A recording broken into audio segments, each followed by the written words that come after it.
So close to having that timed properly. Good morning, and thank you for joining us to learn more about employee ownership as a strategy for economic development and resilience, whether in the midst of a massive population shift like aging baby boomers, a global pandemic, or even if you can imagine it in these times in the absence of circumstances that threaten our lives and livelihoods. My name is Maury Ingram, and I'm the CEO of the Whatcom Community Foundation and also a former small business owner. Whether you work in the field of economic or community development, or you're a business owner yourself, you know that businesses and communities are most successful when everyone is pulling in the same direction and invested in the same goal. Employee ownership is designed to foster just that kind of culture and brings many other benefits you'll hear about today. You'll also learn a bit about the efforts underway, with many thanks to our local partners in the economic development field here in Bellingham and Whatcom County, to develop a more robust ecosystem to support the creation and conversion of employee-owned enterprises across Washington state. Today's webinar is being recorded, and all the registrants will receive a link to the recording as soon as it's available on the Project Equity website. We'll have some time for Q&A at the end, so please enter your questions in the Q&A rather than the chat along the way. That will allow us to keep all that information for future reference in case we can't get to everyone's questions today. And now it's my great pleasure to introduce Sarah Lee, the Governor's Sector Lead and Director of Advanced Manufacturing for the Washington State Department of Commerce. Sarah will share her perspectives on the value of employee ownership and the critical partnership potential in economic development and community philanthropy working together for stronger local economies that work for everyone. Thank you, Maury. As Maury said, I'm the Governor's Advanced Manufacturing Sector Lead, which probably means nothing except for what I really believe I am is just a dot connector, bringing people and resources together to make BHAG's big, hairy, audacious goals happen. Maury and the Whatcom Community Foundation are a shining example nationally of that and the power and potential of community foundations. Whatcom Community Foundation and many community foundations on this call have used their power of convening in close connection to their communities as a platform to bring people together to explore new ways of doing things. And this power and willingness to use it is more important today than ever. The COVID-19 pandemic has been and continues to be a huge tragedy. People have died, businesses have struggled and gone over, and many have lost jobs. But it's also an opportunity to rebuild in a more equitable and resilient way for the future if we all work together. Whatcom Community Foundation and community foundations through our state are important partners for those of us in economic development. And one of the things that the Whatcom Community Foundation is doing is helping us explore how employee ownership can play a key role. And the cool thing about it is, as a small business owner, former small business owner myself, is that there's other folks who've gone ahead of us. And that's like Superfeet in Ferndale. I don't know if you've been there, bought their products, they're awesome. A1 Builders in Bellingham, and Excel Pacific, which is in Bellingham and all along the West Coast and Colorado. Now, employee ownership isn't meant for everyone or every business, but thanks to Whatcom Community Foundation, we have a chance as economic development folks, and the foundation folks and all the other folks in the community. We have a chance to explore it, kick the tires, and ultimately be able to offer it as one option to help our businesses recover stronger than before. Thank you. And I'm going to turn it over now to... I'll jump in. Thank you so much. Maury, for introducing us, and Sarah for kicking us off. I'm Alison Lingane. I'm the co-founder of Project Equity. We are a national nonprofit dedicated to employee ownership. And we really work to make what we consider this best kept secret business model more widely known and understood, so communities, businesses, and workers can reap the benefits. I'm joined today, in addition to Sarah and Maury, by my colleague Evan Edwards from Project Equity, and Diane Gasaway and John McNamara from the Northwest Cooperative Development Center, and each of them will introduce themselves when they join the kick off their section. So next slide. When we talk about employee ownership, we mean broad-based employee ownership, and so this is compared with, say, stock options or management buyouts, in which a small number of employees, usually management, has access to ownership. What we're referring to in this conversation today is when all employees who meet basic criteria, say a minimum number of hours per week threshold, have opportunity to become employee owners. And employee ownership provides value really to three constituencies: to the community broadly, by retaining jobs and businesses, by keeping companies rooted in place and in the next generation; to the businesses, by creating more resilient companies that outperform their peers; and to the employees themselves, by creating high quality jobs that includes building up ownership of an asset, the asset being the business where they work. Next slide. This is Ren. He is from a slice of New York, which is a pizzeria, has 2 locations with about 35 employees. Ren is one of the founder worker owners from their transition to become an employee-owned business in 2017. At that time, it was a 10-year-old company, and the sale provided its founders with a market rate financial exit for the husband-wife founders. The impact for the workers of employee ownership has been profound. Over the last 2 years, a slice of New York has distributed more than $600,000 of profits, and this is on top of raising wages. The company itself has also experienced tax savings, making it easier to share the financial benefits with the full employee base. As we begin to see the light at the end of the tunnel through this dark COVID winter of the tremendous economic disruption, we really need cost-effective strategies that build truly resilient economies. And employee ownership is one proven solution that applies across most industries. Here's the agenda for the presentation today, and I'm going to kick off by talking about what we call the twin small business crises. Next slide. Pre-pandemic, we already had a small business crisis given the silver tsunami of baby boomers. And COVID has just taken this to a whole new level. As we know, if more small businesses go out of business or change hands, it can really affect local economic vitality. Rural communities are, of course, especially hard hit when longstanding businesses are lost. So we need decisive action to preserve Washington's small businesses and jobs. Next slide. What do the numbers look like in terms of COVID? The census does a weekly survey of small businesses, the Small Business Pulse. What you see on this slide is the responses of Washington businesses to the question, overall, how has this business been affected by COVID-19?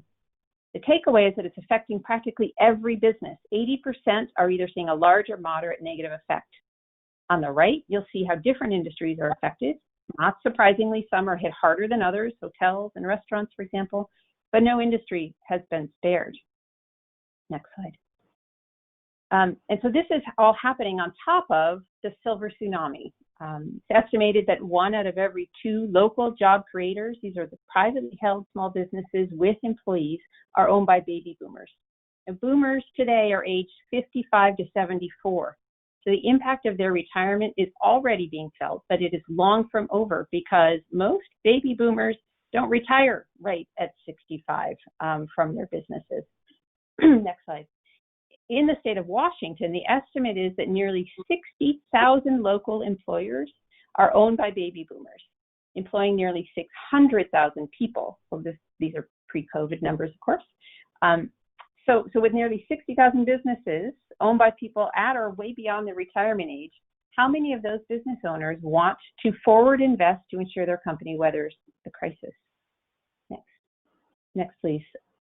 Project Equity, we have partnered, as Maury mentioned, with her team at the Whatcom Community Foundation to lay the groundwork and engage stakeholders to move towards a Washington State Employee Ownership Center based in Bellingham and serving businesses all across the state. Through this partnership, we completed a study at the City of Bellingham to help local leaders understand the need and opportunity for employee ownership. Now, Project Equity has done studies like this in multiple different cities, small and large, and we have generally found a pattern that holds true across all of them. Long-standing businesses have an outsized impact on the local economy, probably not a surprise. You can see that in the stats here for the city of Bellingham, that businesses over 20 years old count for 63% of small business revenue, and they employ 2 in 5 workers. The importance of these longstanding businesses to our local economic vitality cannot be understated. And each community is slightly different workers, different mixes of industries, but the strategy of local business preservation through employee ownership can meet those different needs. Next slide. With so many businesses needing to change hands, we have lots of sellers and few buyers. So businesses listed for sale sell at a very low rate. Kids are not taking over their parents' businesses these days. Only about 15% transition to the second generation. And so employee ownership helps business owners find a buyer right under their nose. Next slide. When business owners think about their succession options, which, by the way, this is the first and most important piece of the puzzle, that we just have to get business owners thinking about and acting on their succession planning. We have, unfortunately, many examples of business owners who wait too long and then it's too late. Medical crises force them to liquidate. Or year after year, they just start slowing down and then the business value is reduced significantly. And so what we really just want to avoid altogether is the company closing down and the community losing those jobs and business assets. But even if there weren't trouble finding a buyer, when we ask business owners to take a step back and say, what is it that you want when you retire and sell your business? Employee ownership really measures up to other options. It's about legacy. It's about a market value sale. Employee ownership can bring really meaningful tax benefits to the seller and the business. And of course, it retains employees. We're working right now with an 80-year-old business owner who, when the pandemic hit, he could have just closed up shop. He actually didn't need the sale of the business for his retirement, but he has 40 employees, more than half of whom have been with him for over 15 years. And he shared with us that he just couldn't shut his business down and take that away from them. And could we please help him? So we know small businesses are hurting right now and that we have a huge business succession need. Employee ownership can address both of these needs by increasing employee engagement, creating stronger businesses, quality jobs, and offering a smart business succession strategy. Another quick story. This one is from one of our clients, Cal Solar. They're a 100% employee-owned solar design and installation company. They have a team around 30. And early in the shelter in place, they made the decision to furlough all of their employees so they could cap unemployment. While furloughed, they still came together to try and figure out how to keep the business earning revenue, how to keep their jobs. They came up with a new idea, which was to become a battery reseller for storing electricity produced by solar panels. And they were able to create a whole new line of business that ended up making up for all of the lost revenue that came about from the business disruption of shelter in place. And they're on track to meet their original revenue goal for 2020 as a result. So would furloughed employees in a non-employee-owned business have shown this proactive ingenuity? It's all because of the employee engagement that ownership brings. Given the benefits to workers and the engagement, it's not surprising that employee-owned businesses outperform their peers. Pulled out 2 data points. We see higher profit margins, 8.5% more than industry peers, and we see sales and employment growing 2% faster year after year after year. Stronger businesses that outperform their peers have more money to share with their employees. Next slide, please. Based on a study by the National Center for Employee Ownership, we see that employee owners earn wages that are a third again as high as their industry peers and non-employee owned firms. They stick around at their jobs about half again as long, which, by the way, is also lower cost for the business for not having to replace employees as frequently, and their household net worth is nearly twice as high. Next slide.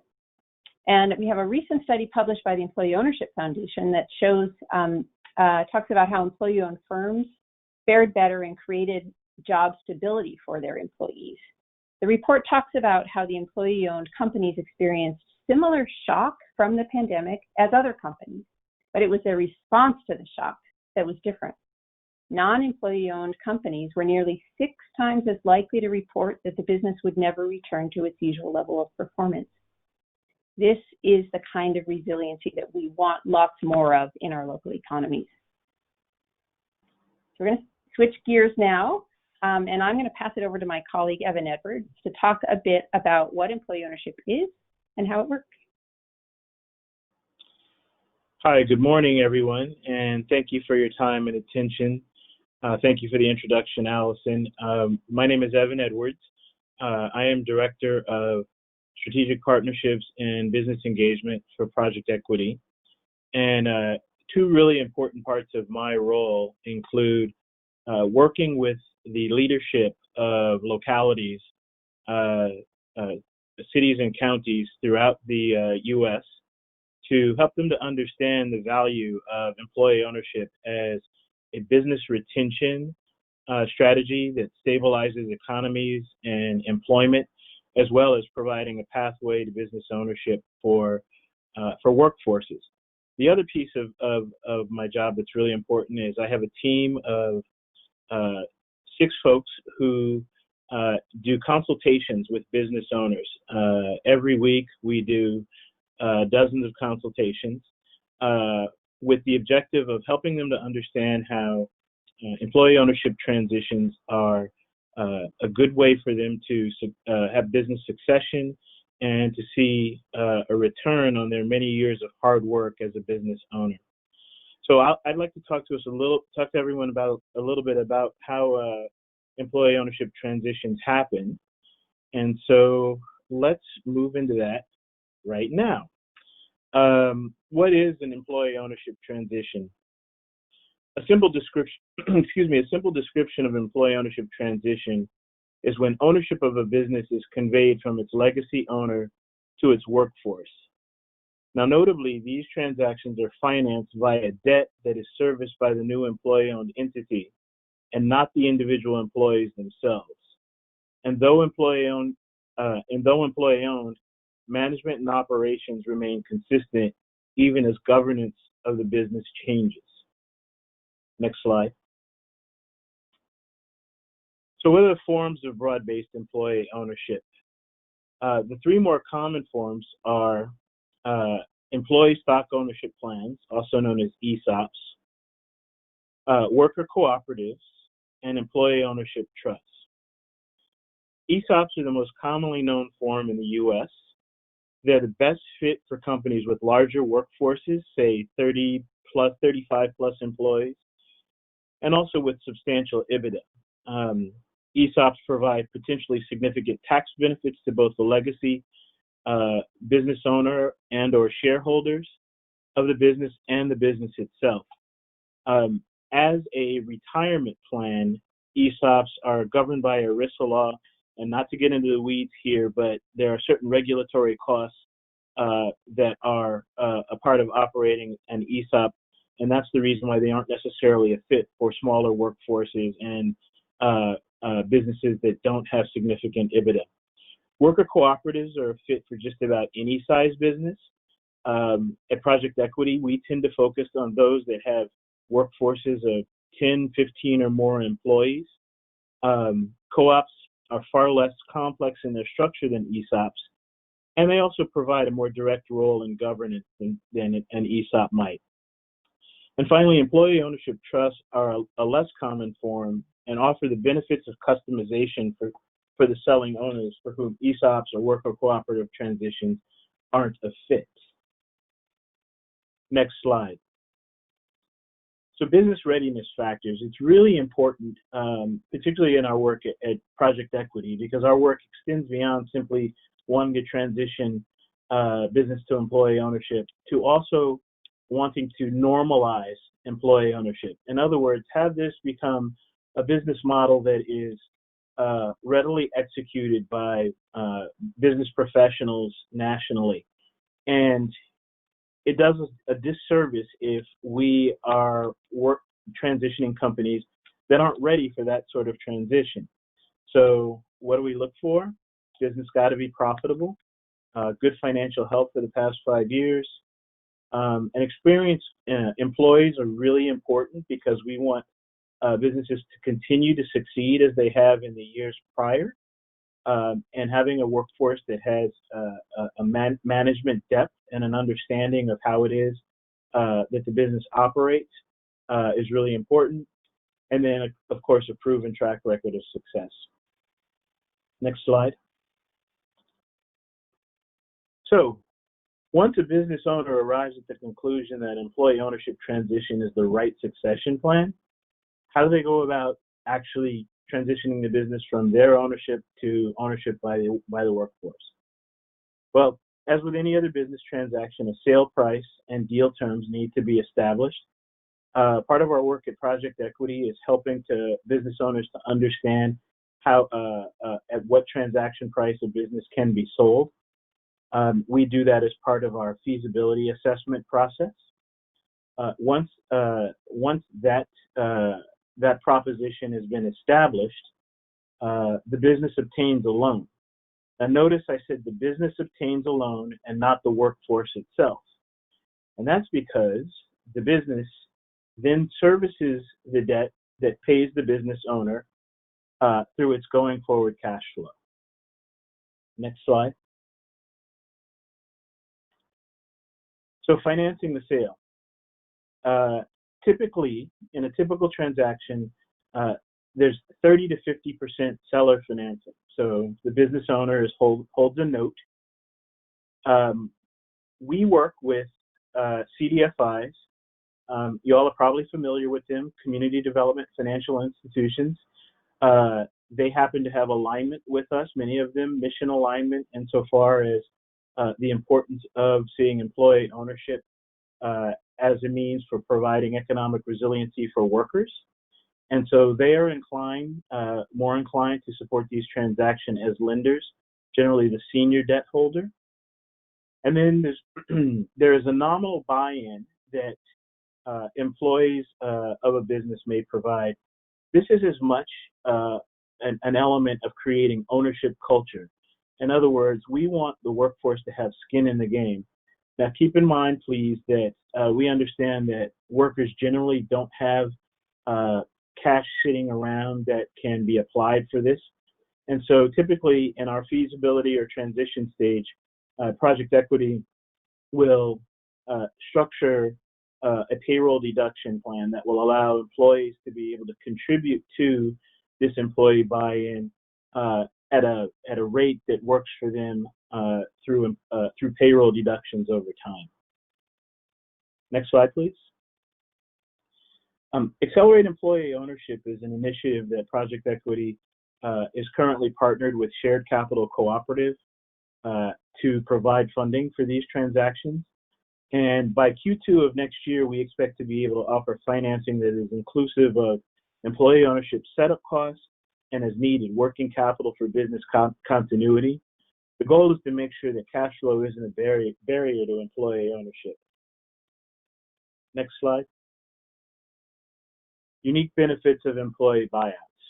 So this is really important because business owners obviously have other options. They are limited.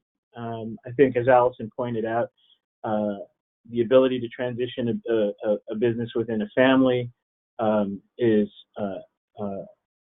less seen these days.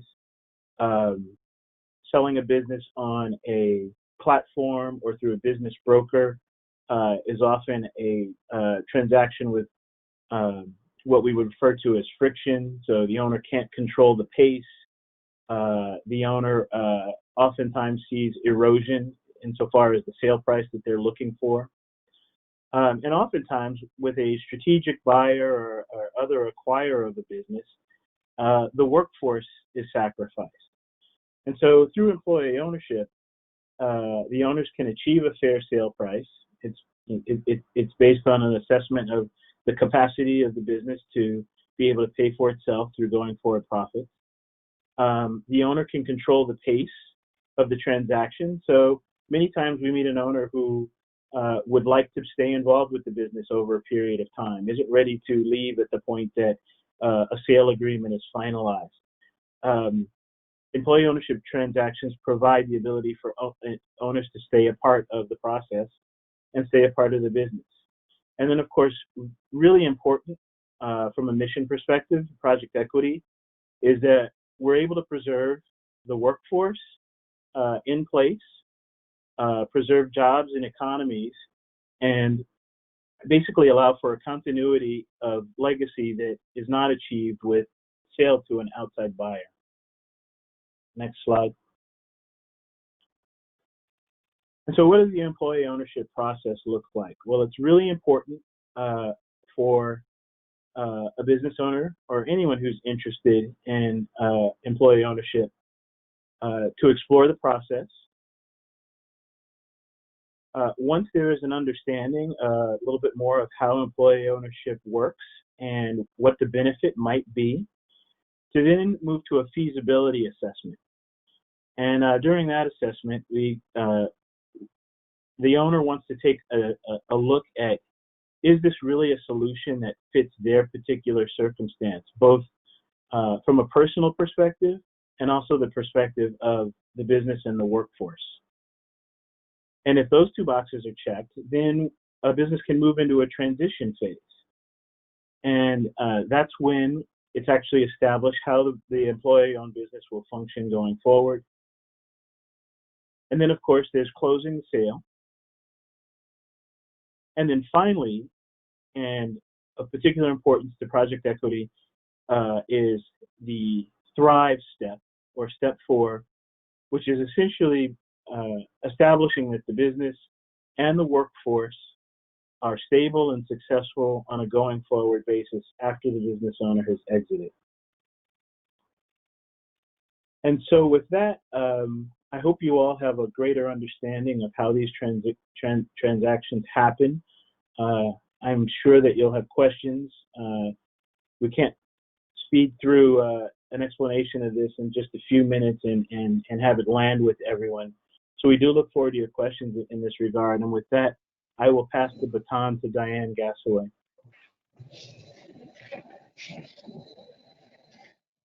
Thanks, Evan. I think we're bringing up our presentation here momentarily.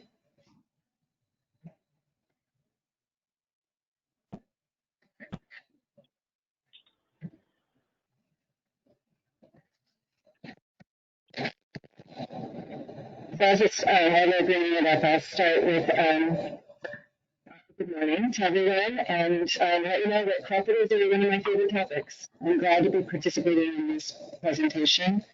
My name, as you heard, is Diane Gasaway, and I'm the Executive Director of the Northwest Cooperative Development Center. To my continuing amazement, I've had the opportunity to work in cooperatives for almost 20 years now, and in my opinion, it's a wonderful pursuit, and it feels right to be helping people take control over their economic futures through cooperative business ownership. And there we go. Next slide. So the Northwest Cooperative Development Center is a nonprofit organization located in Washington, specifically Olympia, Washington. We're focused almost exclusively on the cooperative business model. This slide lists a number of the services that we provide, and you'll note that they look very similar to those that Evan just showed. The first two and the last are particular to cooperatives, but there's no getting away from the fact that all of these steps are important.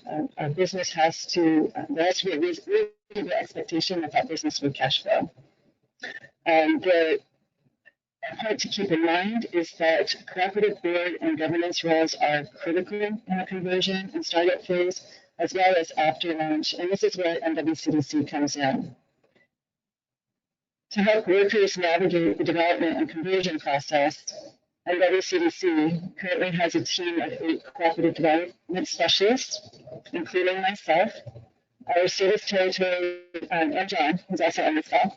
Our service territory includes Washington, Oregon, and Idaho. And at any one time, we have about 80 projects going on, all in various stages of development. About half of these projects are conversions. And next slide, please.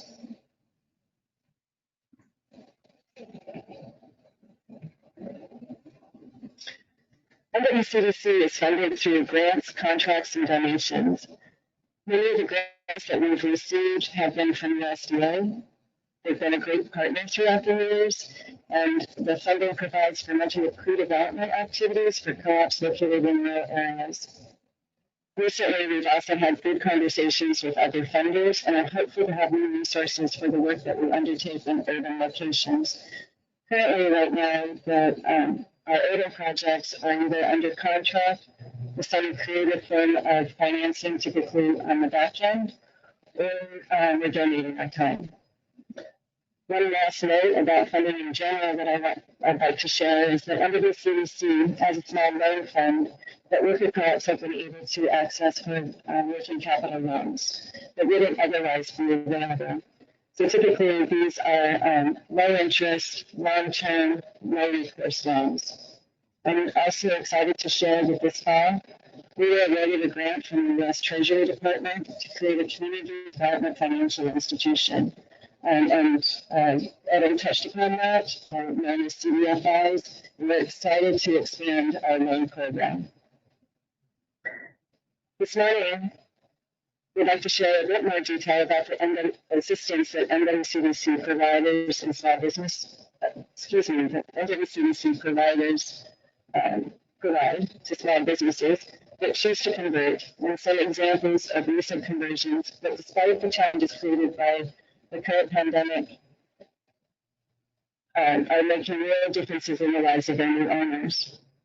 Dr. John McNamara, NWCDC's Senior Development Specialist, is also with us this morning, and I pass the rest of the presentation on to him.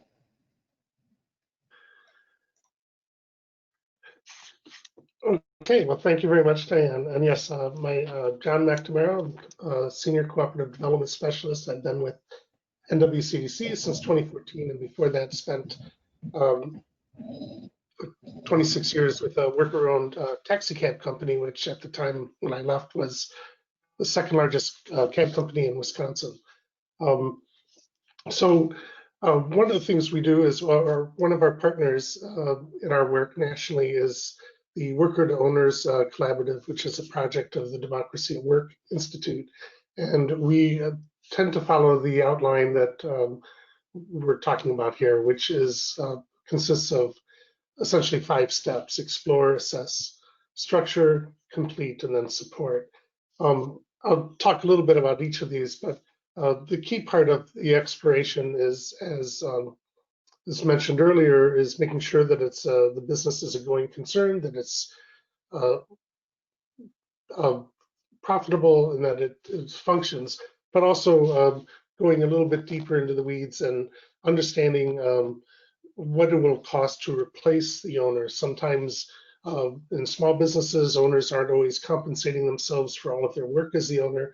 And of course, once it becomes a cooperative, that work will have to be paid, and overtime and other issues have to be adjusted in. So we need to build that back into the system to make sure that the business will still be feasible, or what it will take for it to be feasible.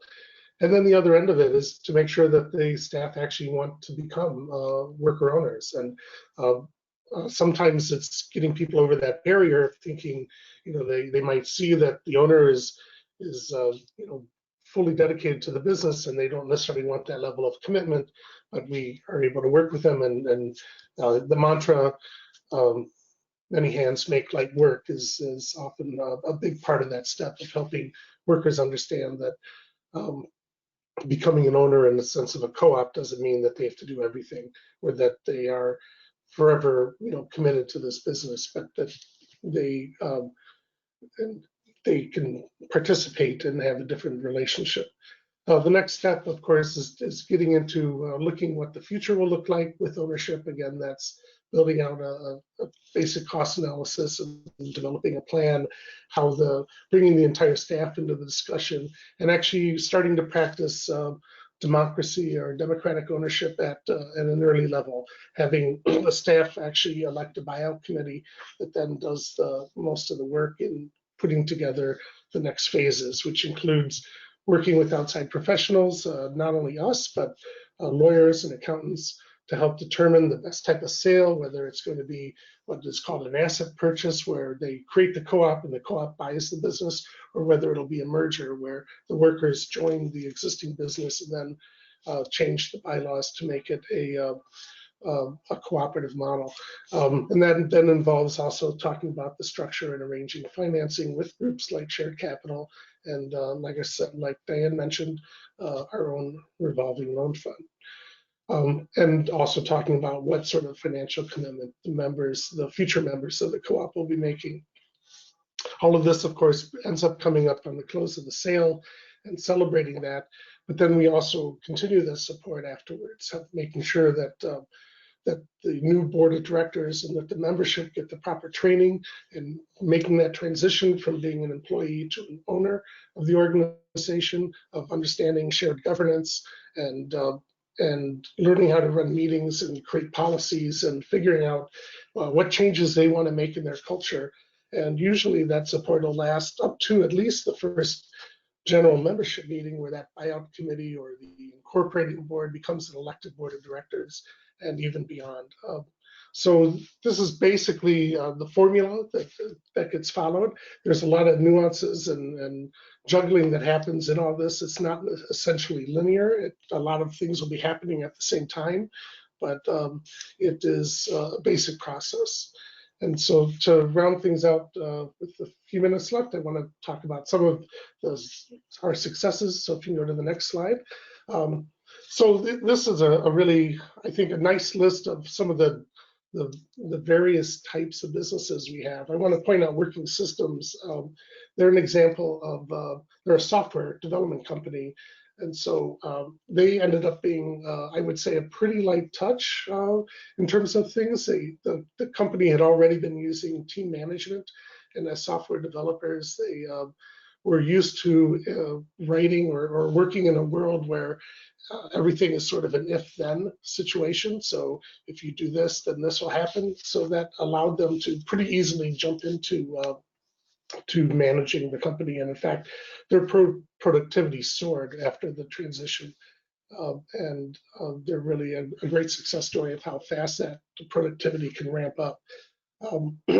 Likewise, well, just the general thing. So marine survey and assessments in Port Townsend, they do, as the name might suggest, they do environmental surveys for building and new new construction. And then we have a number of cafes. Orca Books is also a good example. They were a little bit more, required a little bit more assistance. They were in a very difficult retail spot, and actually they converted on April 1st of this year. So right as the shutdown was happening was when they made their change. And for them, part of that feasibility was really looking at their whole location. For them to become and be profitable, they really ended up having to move. So not only did they close on the conversion during the stay-at-home orders, they also moved 3 blocks to a new location as well. So it was really a lot of work for them, but they're pretty successful. They're open now, and they have a lot of support in the community. And I think they're also a great spot in that they're kind of considered one of those downtown businesses in Olympia that make Olympia. And so that's another part of some of these small businesses, is that very often they are part of the identity of the culture of the community that they exist in. And so keeping them isn't only about keeping jobs, which is important. It's also about helping that community maintain its identity as what it wants to be and how it projects itself out to the greater community. And I think I'm going to pass it back to, I think, Alison, right? And then, oh, I should say yes, I'm sorry, if you want to contact us, our contact information is there.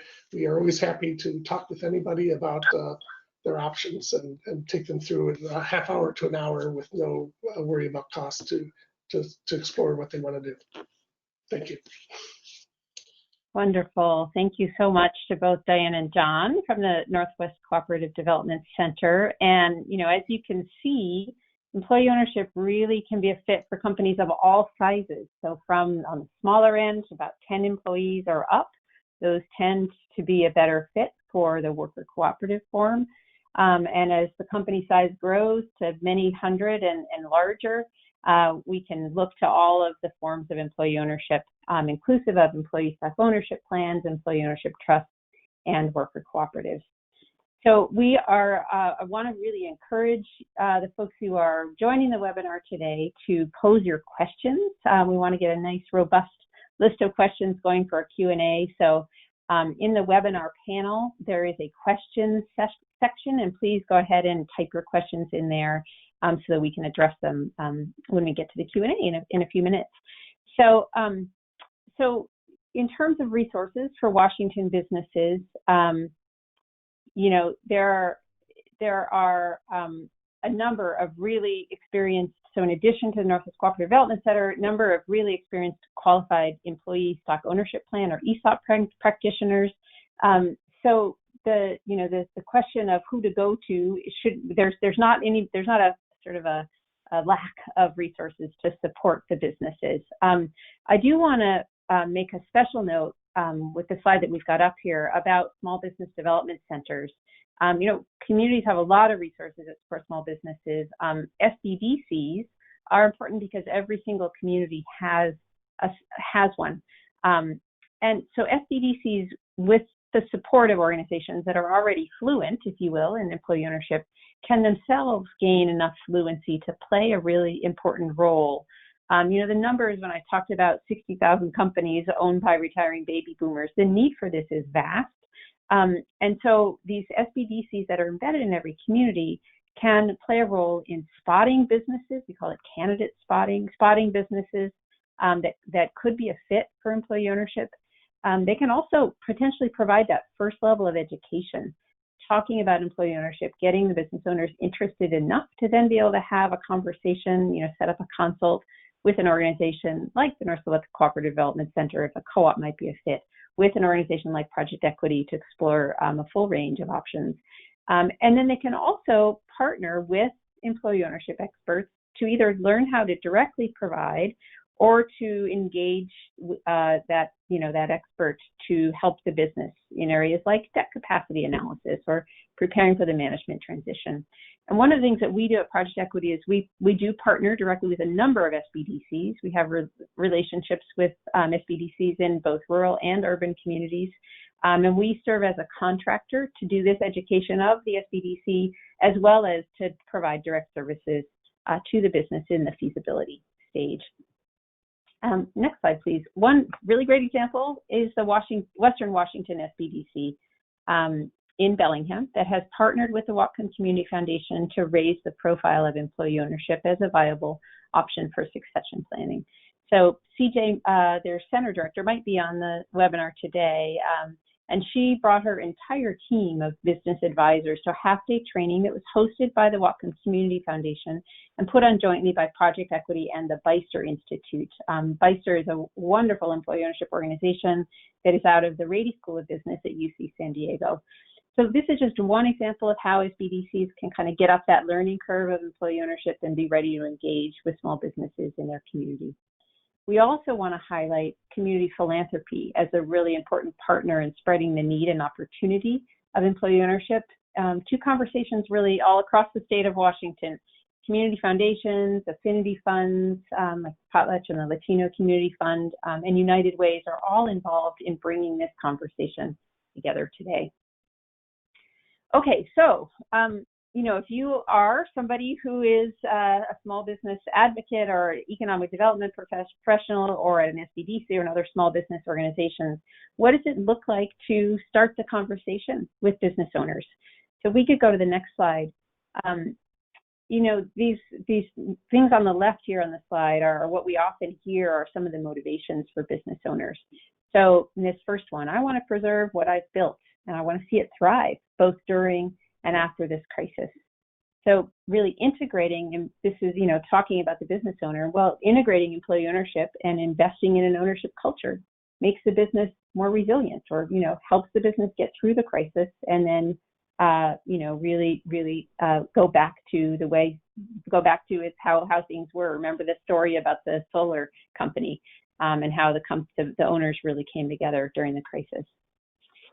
Business owners say, I want to take care of my employees when I leave.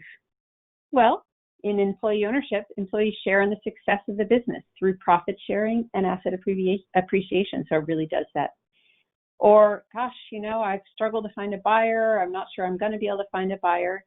Well, as I said, employee ownership helps you find a buyer right under your nose. Employees have qualifying experience, and they don't need to bring the financing out of their own mattress or their rich uncle, right? This is a leveraged buyout where the company is the one taking out the loan based on the company's cash flow history. And then another one that we hear commonly is, I'd like to remain involved. Like, I'm not ready to just cut the, immediately cut my involvement, but I'm interested in somebody else taking the reins. And one of the benefits of an employee ownership succession plan is that owner can remain involved and reduce that involvement over time, but ultimately begin to share that weight of both the workload and of ownership. So next slide. So this is a quote I just wanted to share from the President and CEO of the Bellingham Regional Chamber of Commerce, who really notes the need as we are looking towards a post-pandemic economy for approaches that provide business sustainability, employee retention, and community success, and flagging employee ownership as a strategy that does just that. And we couldn't agree more. Next slide, please, with those sentiments. And really want to serve as a resource to help expand employee ownership, to help people learn about it, and assess if it can be a fit for the needs in the community or the needs of specific businesses. We really encourage you to reach out to us. Let us know how we can help. We will be planning a future webinar that will be targeted for small business owners, and we will let you know about that so that you can spread that invitation to the business owners in your network. And that will go more deeply into the nuts and bolts of employee ownership and how it works and how to get started. We'll be sending out the slides and the recording for today's webinar, along with some links to some key materials that might be helpful to get some conversation started. So thank you all so very much. And with that, we would like to move into our Q&A. If we can ask all our presenters to come back on camera here, and I will turn it over to Maury. Great. And actually, in the interest of the size of our faces, I'm actually going to go off camera and let you all be seen. So while we're waiting for questions, and again, we really look forward to hearing from you, what you would like to hear a little bit more from our panelists about. I wonder if you all could speak a bit to how folks, I believe we have a few local governments on the webinar, and I wonder if you could speak to how local governments can play a role in helping to build out this strategy for local communities. Evan, do you want to take that first? Sure, I'd love to. So first of all, I appreciate the question. Thank you, Mari. Local governments are really key to this work because y'all have your hands on the pulse of local business community. And so what Project Equity likes to do is tap into your local relationships. Oftentimes that's through an economic development department. Depends on who is actually conducting relationships and providing services for businesses in a particular locality. But we like to do a couple things in particular in engaging with local government. One is helping local government to understand what companies might be at risk for retention. In other words, who are the business owners that might be looking to retire? What are the legacy businesses that are really important to a particular community, and whether in terms of workforce and sizable workforce or revenue, helping to determine who those are. Oftentimes you may know them right away and just want to point them our direction, which we always appreciate. But digging deep and helping local governments to understand, who those businesses are, and then crafting engagement strategies for being able to engage with those business owners and start to bring employee ownership as a succession strategy to them. So that oftentimes looks like us doing, well, in the COVID era, webinars like this, where we've invited business owners and what we refer to as business connectors or business influencers. Those are folks that, like a business owner's CPA or their attorney or someone else who has their ear and might be able to say to them, hey, employee ownership's this great strategy you might want to look at. Localities can help us with that. The really important piece is for us to, I'll use the term, hardwire employee ownership into local government so that on an ongoing basis, you are able to identify companies that would be good candidates for employee ownership transitions. This might not necessarily mean a business that's right now 30 years operating and the owner may be on the way out the door, but a business that's operated for 15 years, and we know it's really important that that business owner have the options for employee ownership on their radar earlier rather than later. So local government can help us with all three of those things: identifying businesses, engaging with business owners, and then developing strategies that allow employee ownership to be hardwired or baked into economic development policy on an ongoing basis. Thank you, Evan. That's terrific. I also wonder whether how you're adapting, knowing that one of the readiness factors is making sure that businesses are profitable. Post-COVID, how are you working with businesses that are either thinking about employee ownership or partway through the process when that profitability may be a little more perilous at this time? Diane, might you want to kick that off and then we can pass it to Evan? Sure. So we have a few conversions going on right now, and all of the steps that were mentioned earlier, the processes for conversion, and looking at the feasibility, are still relevant. And conversations there are about what modifications need to be considered as they look to keeping doors open.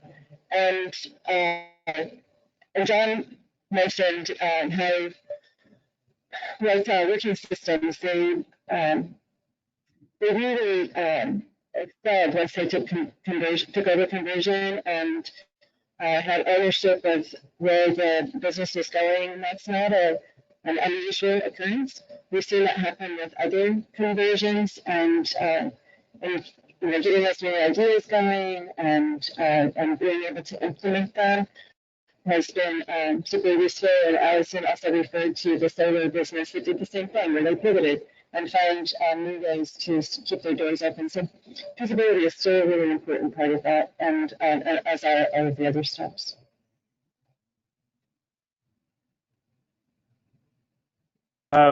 So what we've seen at Project Equity is a significant amount of uncertainty amongst business owners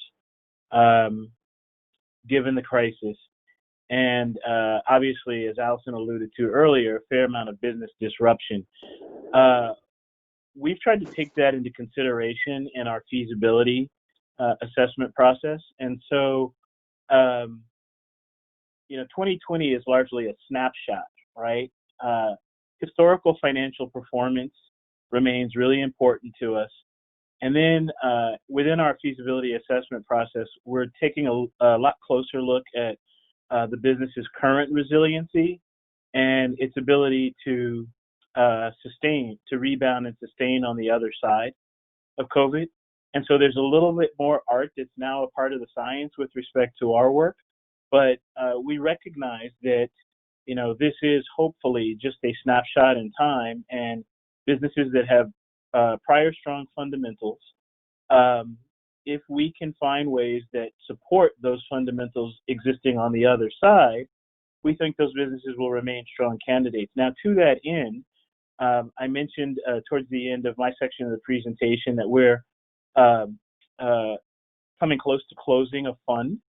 That a key aspect of that will be business continuity capital that could reasonably help business owners that are right now dealing with uncertainty, not inclined to spend on either capital equipment or other means to support their businesses right now, just to provide them additional runway to get to the other side of this circumstance.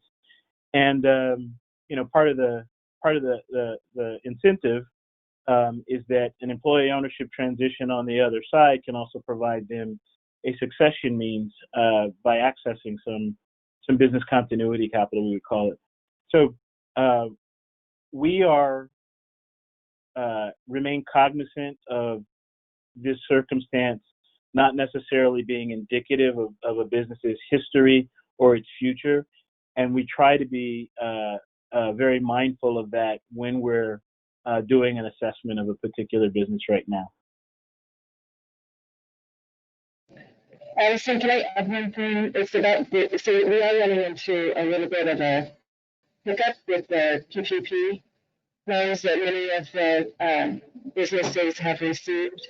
And in that conversion, it appears that forgiveness needs to happen first for the best outcome and the least complexity, I guess, for the owners to take over, the new owners.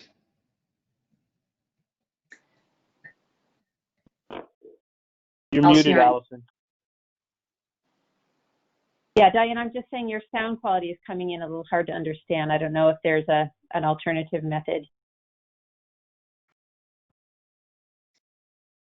Great. Well, I think we may have time for any final comments from any of our panelists. Any final thoughts you want to share before we do a little quick wrap? I think I just want to mention that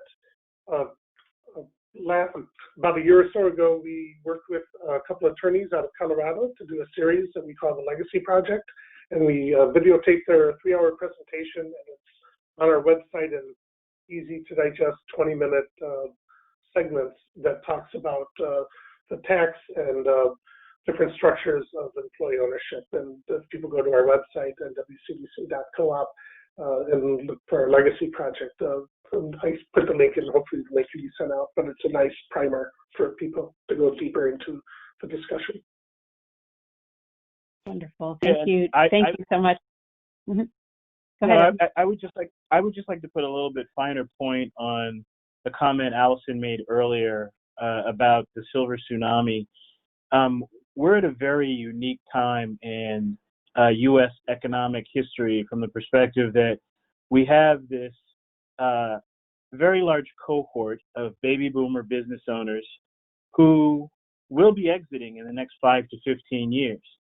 And this is a unique time in that through employee ownership, we are able to transition some of the economic prosperity and stability that those boomers created to workforces, and do so in a means that is in no means punitive. It's not based on tax policy. It's based purely on business fundamentals of transitioning a business through a sale from one party to another. It provides business owners with a very tangible means of supplementing their retirement. It helps to stabilize communities from an economic standpoint and an employment standpoint. And pointedly, it helps to provide workers who ordinarily wouldn't have an opportunity to be able to purchase a business a share in business ownership, and with that economic resiliency that they wouldn't otherwise achieve. And so I think it's incumbent upon us to see this opportunity, this snapshot in time, and take advantage of it with the tools that we have. And I see employee ownership, and we at Project Equity see employee ownership as one of the most valuable tools in the toolbox for being able to address this current circumstance. So with that, I'll kick it back over to Alison. Wonderful. So I would just encourage anyone on the webinar today to not be shy. Please reach out. Let us know how we can be of service. Diane and John talked about how they offer, initial consults to business owners. Project Equity does the same. And I'll just speak for Project Equity. We're happy to speak with any of you, whatever your role may be. Whether you're at an SBDC or in a local government or a local chamber or a business owner. So please don't hesitate to reach out. We would love to talk to you. As you can tell, we're very passionate about this. And we believe that this is sorely needed right now. Terrific. I want to thank all of our panelists and Project Equity for hosting. As we said at the top, we're really looking to build a robust ecosystem. And as you can see, we've already got a significant number of invaluable assets across the state and beyond. And so I want to just encourage again that folks reach out if you want to know some of the organizational work that's happening to try to coordinate a lot more activity across the state of Washington. Please feel free to reach out to our team at the Community Foundation and also to the team at Project Equity. And we'll have that webinar posted on Project Equity's website very soon. So please stay in touch, and thanks so much for joining us today. Thank you so much, Maury. This is great.